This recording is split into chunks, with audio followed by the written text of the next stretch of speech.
Y creo que la parábola del buen samaritano, de alguna manera, refleja un poco la historia de la humanidad.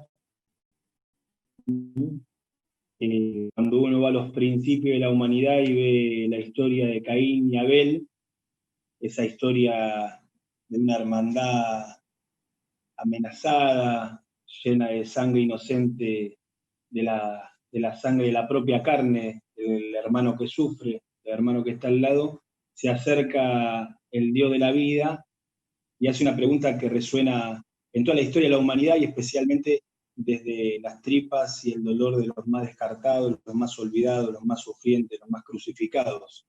La pregunta es, ¿dónde está tu hermano? Que nos llama a hacernos cargo, que nos llama a visibilizar a nuestro hermano y especialmente a aquel que sacamos la vida o que le sacamos la vida. Si vamos al fin de la historia también, en Mateo 25, Dios nos vuelve al mismo centro y nos dice, tuve hambre, me diste de comer, tuve sed, me diste de beber, estaba de paso, me alojaste, desnudo, me vestiste, enfermo, preso y me viniste a ver. Cada vez que lo hiciste con el más pequeño de mis hermanos, conmigo lo hiciste. En esta parábola del buen samaritano se da también esta sorpresa, ¿no? El samaritano no pensaba encontrarse con un judío roto al costado del camino. No sabía tampoco qué iba a hacer. No sabía siquiera dónde estaba la solución. Lo que sabía y la certeza que tenía es que era su hermano. La pregunta de Caín y Abel, ¿dónde está tu hermano? Era su hermano, que se quería hacer cargo. Por eso, frente a estas preguntas, la sorpresa de Dios, cuando te vi hambriento y no te di de comer, ¿dónde está tu hermano? Miran y siguen de largo frente a la sorpresa de Dios. El dolor es la bendición y la presencia de Dios, ¿no? El dolor y la presencia de Dios. A lo largo de la humanidad, la piedra de toque que divide dos modos claros de vivir es el dolor y la carne concreta de nuestro hermano, de nuestra hermana que sufre. Y divide al mundo en indiferentes que miran y siguen de largo, que se acostumbran y que vuelven su corazón de piedra, en grandes hombres y mujeres que se esconden detrás de nominalismos declaracionistas que no terminan por resolver absolutamente nada, en grandes pensadores que diagnostican, proyectan, piensan, sacan ideas, pero como dice el Papa, ni las ideas, ni los proyectos, ni los diagnósticos se aman las personas, se aman en tanto en cuanto se encarnan.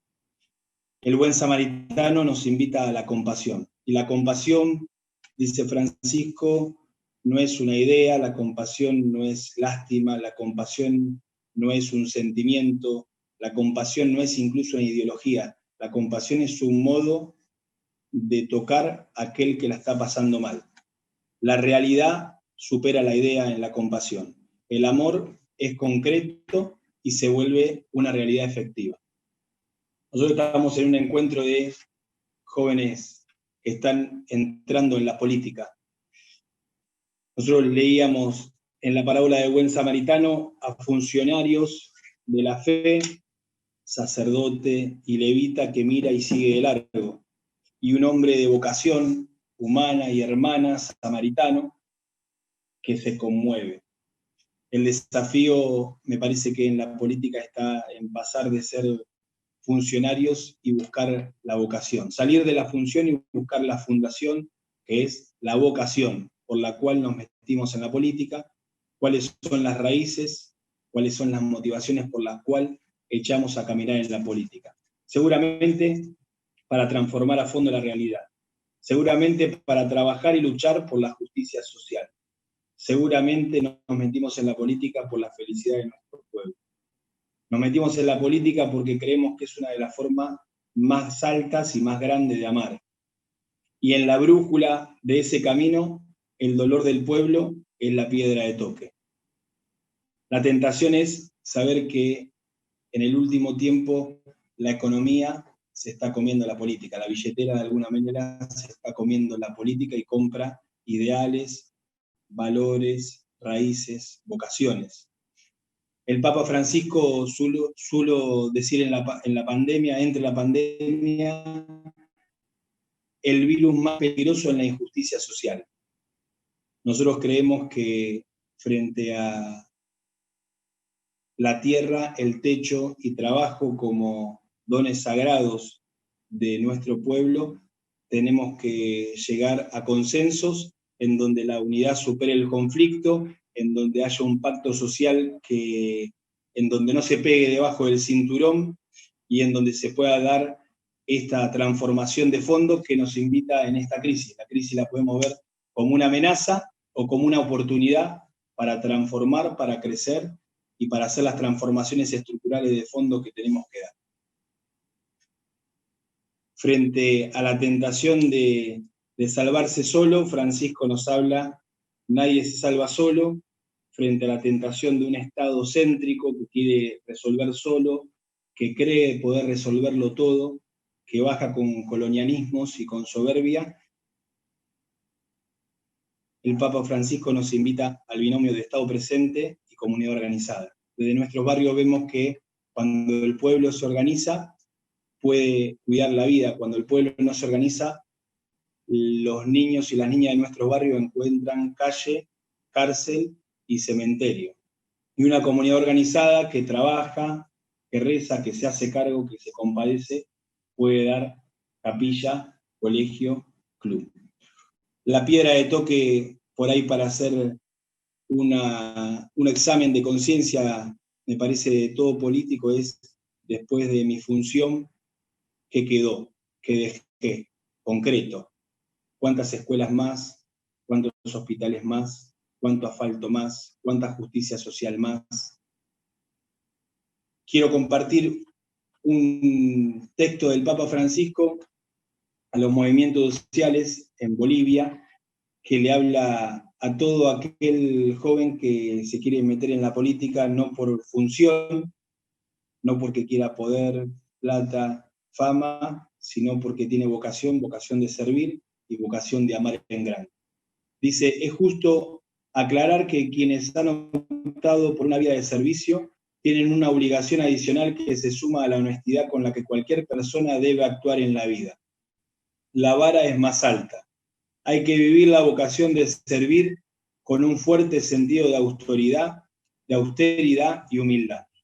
Esto vale para los políticos, pero también vale para los dirigentes sociales y para nosotros, los pastores.